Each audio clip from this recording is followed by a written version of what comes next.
Good morning. Because maybe this could be a little bit awkward item for today. Because I'm from Henkel, which is actually materials provider.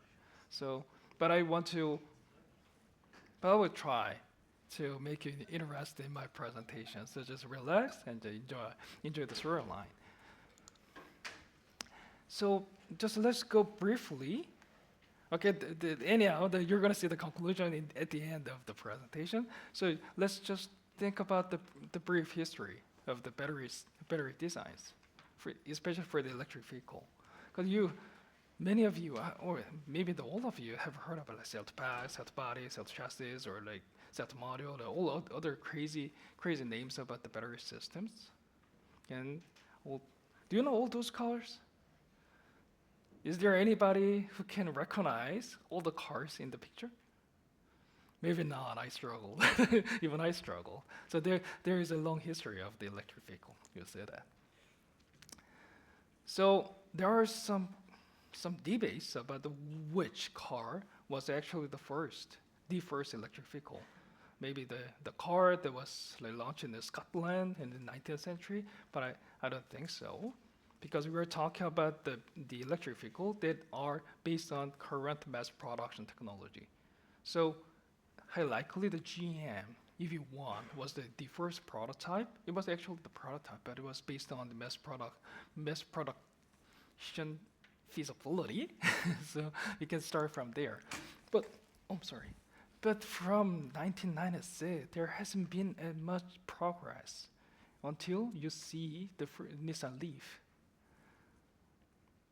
There again debate, like with the Tesla just launched the Roadster, but actually the Roadster was not the mass production model. So I think the Nissan Leaf was the first one that was actually mass produced in the market. And then you see all until the 2019, you can see all the battery systems, battery designs are quite alike. That was actually called the cell to module. And since 2019, you start to see something different.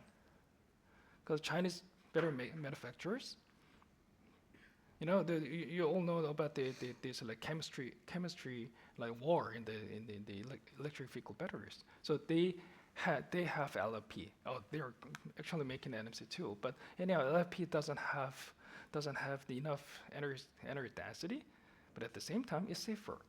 So they somehow thought like creatively, why would we reduce some parts to increase the energy density in the pack level? That was the starting point of the cell to pack design. And the Tesla Model 3 was the first one that started to use the so-called the first generation cell to pack design from CATL. And they you see the BRD. And 2022, BRD claims that their new better pack is based on cell to body, and then now you are talking about cell to chassis or the structure better pack. Actually, Tesla never said that they are making the like cell to chassis structure. Instead, they just call their better pack system as a structural better pack. But anyhow, this technically is deemed as the cell to chassis design. And just why they did all this crazy evolution of the battery systems in designs. First, we want to make it cheaper, right? Cheaper, and if you reduce the parts, and you can actually make it cheaper, lighter, and the process is become much more simpler. And from module based to cell to pack and cell to chassis, there are some claims about the 10 to 15%, and 5 to 10%. I'm not really sure about that, but actually I just picked up those numbers from the news articles. And now the reduction goes to the improvement in the energy density. This is most important because this is the essence of the cost actually in the end, and the margin definitely. And now you're seeing I'm from the company. Henkel actually acquired a company called the Burquist, which was the thermal company, and the Henkel had Loctite for the thermal interface materials, and these combined the two to become the world's #1. And the thermal interface was always the topic for my employer. And if you take a look at all those like module-based designs from Porsche G1 is used for the Taycan, the first generation of Taycan, and the BMW iX, and the Volkswagen maybe, and the Mercedes-Benz, the EQ platforms. And you'll see the old modules and crazy, fancy structures. Looks very fancy, awesome. I like this exploded view, but in this case, the battery cells and the cooling plates are in direct contact because of the module housings. And if they move on to the cell-to-pack design, and now you started not to see something in between the battery cell and the cooling plate. Because, just the name, the cell-to-pack, or the cell-to-chassis, cell-to-bodies, just think about how it was named. Cell-to-pack, because cell touches the pack. What is the essence of the pack structure? Those just cooling plate and there's some peripheral structural parts. So actually the cell is touching directly the cooling plate, the cooling unit. And looks much simpler. Now let's think about the thermal interface designs. In the cell to module designs, you have to use actually the module housings. Is there anybody from Hyundai Motors today? Okay. I'm from South Korea too. But whenever I just talk about this story, and people really don't like it, but currently the Hyundai's the EGMP design is called a cell. So case I like cell to module, but in the thermal perspective, it's not the cell to module to pack. It's actually the cell to pack because the battery cell is directly touching the bottom of the battery pack housing, which means the cooling plate. And you have another example with this design from the MAB structure from CATL's based on CATL's prismatic battery cells. In this case, also the battery cell directly connected to the cooling plate. But anyhow, in the very conventional cell to module design based on like old e-tons or the first cases with the MAB based on the pouch batteries, and you can see this design. So the battery cell, this is actually the stack of the battery cell, and then you can see the aluminum housing here, and you have to connect the battery cell to the cooling plate through all those interfaces. Now you have to use like two different thermal interface materials. Typically, the thermal interface material 1 is called thermally conductive adhesive to make a really the hard bonding between the battery cells and the battery module housing. And the TIM, thermal interface material 2, is so-called the thermal gap filler because at the bottom you see a little bit of like not the holes, but a little bit of like bumps, and then you want to really fill the gap. So you are using the gap filler. So now you are using the two materials to create the perfect like thermal heat dissipation route. And now with the cell to pack designs, so now you don't have the housing, aluminum. Maybe you think like aluminum is so conductive, so like thermally conductive, why does it matter? But actually matters, I will show you. So now you have the much simpler design. The battery cell is contacting the cooling plate. Now you can save the aluminum. Aluminum is pretty expensive. So let's take a deeper look. In the indirect, the cell to module, they are touching indirectly, and the cell to pack, they're touching directly to the cooling plate.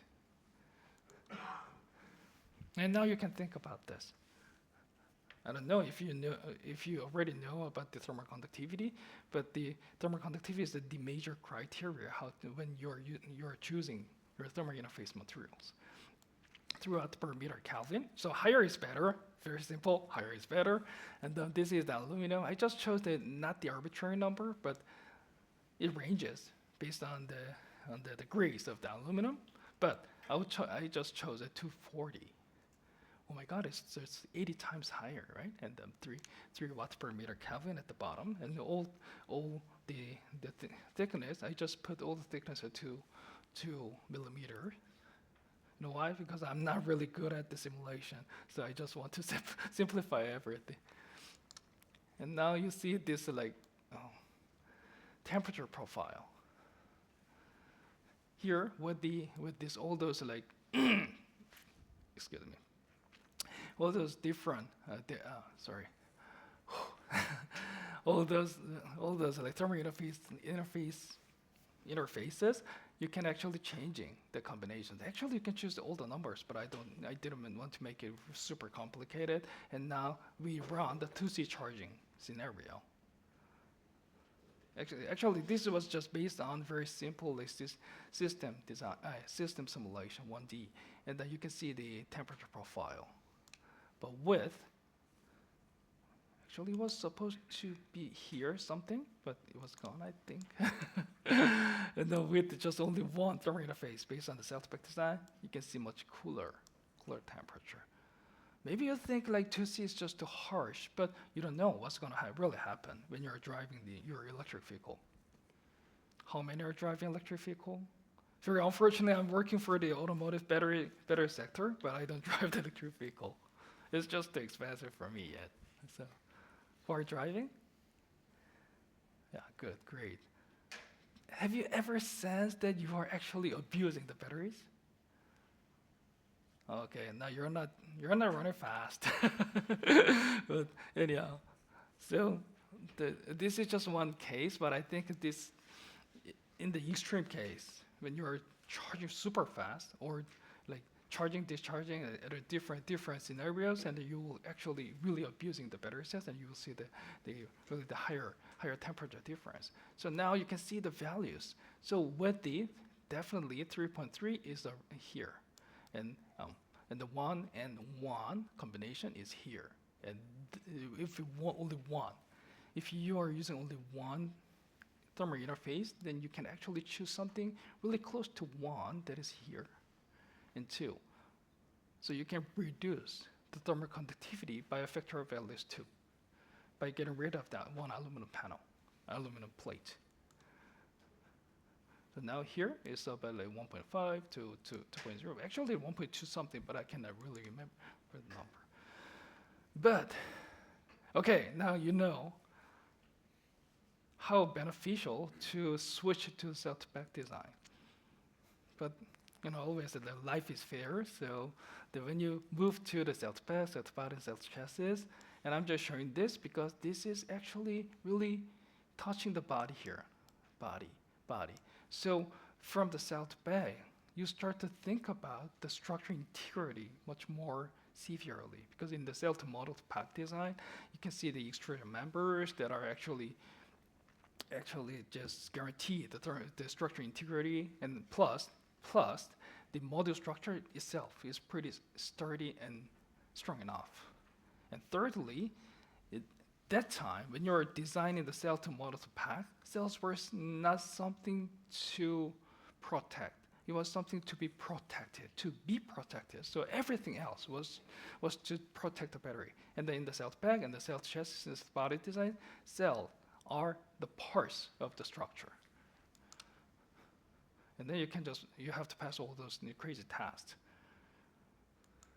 like the impact or even the side crush. But side crush is much simple, but you can see the side members typically made of extrusion aluminum, which is very expensive. And now you see the thermal structures. Okay, so now what we are doing, actually I'm in charge of 2 teams. One team is dedicated to the battery solutions, which is like material guys, and the other team is working on the simulation and modeling. And to design our materials perfectly, we have to think about 2 different aspects at the same time, because we thought about it super separately. But since I joined Henkel, and actually since I joined Henkel 4 years ago, and since 3 years ago, we started to think about the structural performance of our thermal interface materials too. And this creates a lot of problem, because if you want to make the better cell, a part of the structure integrity, you have to bond it like perfectly using the structural bond. So TCA, the thermally conductive adhesive for the thermal interface material, it actually has that kind of function, the mechanical strength through the structural bonding. But now you're seeing this coming. I think you all know the better passport. Inside the better passport, there's one very, not annoying, but somehow like challenging challenging aspect. That is actually the repair activity. Okay, recycling capability, close, but repair activities. But if you are using the cell-to-pack design, now you have to bond it. So I just extracted this from the homepage of the CATL. And they're showing the cell-to-pack design, how to make it, the process of manufacturing one cell-to-pack design that is called Chilin. And now you see 4 different adhesives. And this makes this assembly like crazy. You have to like shovel it out, and sometimes you have to use the lever or lifter, and then it's just human beings cannot disassemble it very easily. So repairability is just gone. So we introduced a new technology, but now this is going to be promotion, so I'll make it short. So the Henkel just developed a lot of like debonding technology, which actually ensures the structure integrity. At the same time, the debondability on a very specific trigger, so thermal, chemical, whatever. But for the battery systems, we actually promote this design, which is based on the electric trigger. And then if you want to debond it, which was actually structurally very strong, and you can apply the electricity, and it debonds like this. If you're like familiar with the bonding mechanism, you may heard about the cohesive failure, which is actually a desired property for bonding. But for the debonding, it's much easier if you can create the adhesion failure at the interfaces, and then you can actually make it much simpler. So that is our aim, to create the adhesive failure with the trigger. And now this is just one design example. You can use the battery stacks and the cooling plate directly if you don't coat it, and then you can use it. Sorry, and then this battery stacks should be cooled. So you have to use a TCA, and then you have need something like electric conductor, and then cooling plate. You can connect it and then apply the electricity, and then before the trigger, you'll see the 12 megapascal lab shear. This is just at the borderline of the structural adhesive. But you have to remember the number of 10 megapascal as a lab shear for any structural bonding. Typically, you can see in most the heavily affected area, you have to use like 30 or 40 megapascal for the battery bonding. The bonding area is super large, so maybe you can use from 10 megapascal of lab shear. And then after the trigger, you'll see the huge difference from 12 to 0.2. Maybe you don't know how important it is. 1 megapascal is actually 10 bar. 10 bar. You're living the 1 bar, right? Of the atmospheric pressure. And this 10 megapascal is actually 100 times of 1 bar. Now 0.2 is just 2 bar, but with the 2 bar, you can actually dismantle it with your bare hands. This is actually the discrepancy, the difference. That is the base of the innovation. So the gap is most important. So now you will see a video, but there was a sound which was super loud, so I just got rid of it. So now you will see very silent video. Very short time, 1 minute. This is bonded. Now we are doing much better. This was filmed like last year. With electricity.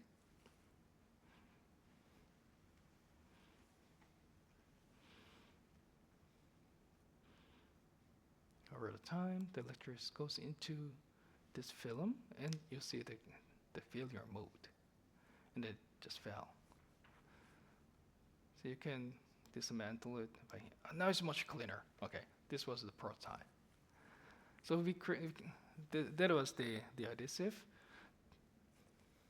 And you can simply get rid of it and reapply it to repair your battery systems, even with the thermal conductivity and structure integrity. Thank you for listening.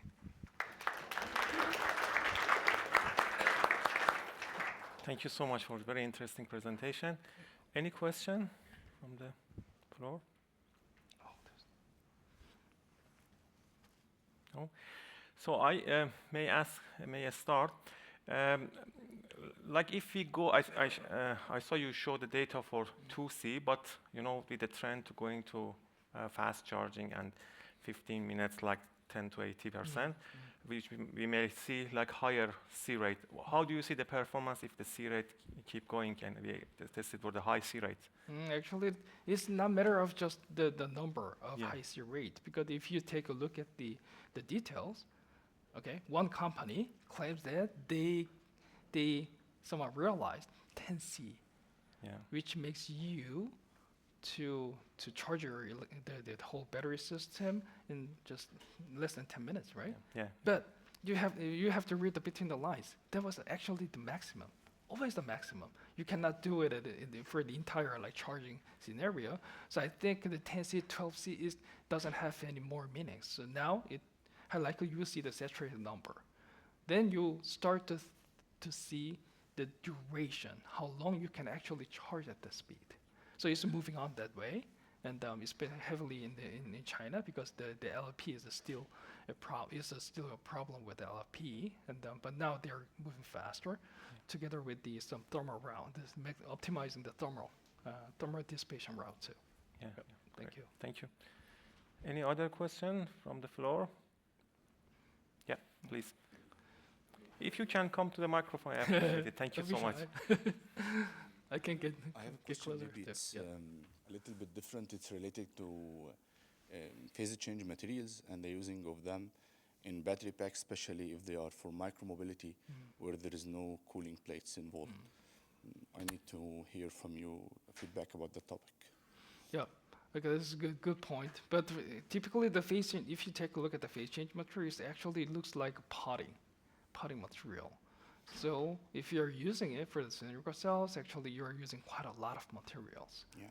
And the absorption, the amount of absorption of the heat is somehow like limited.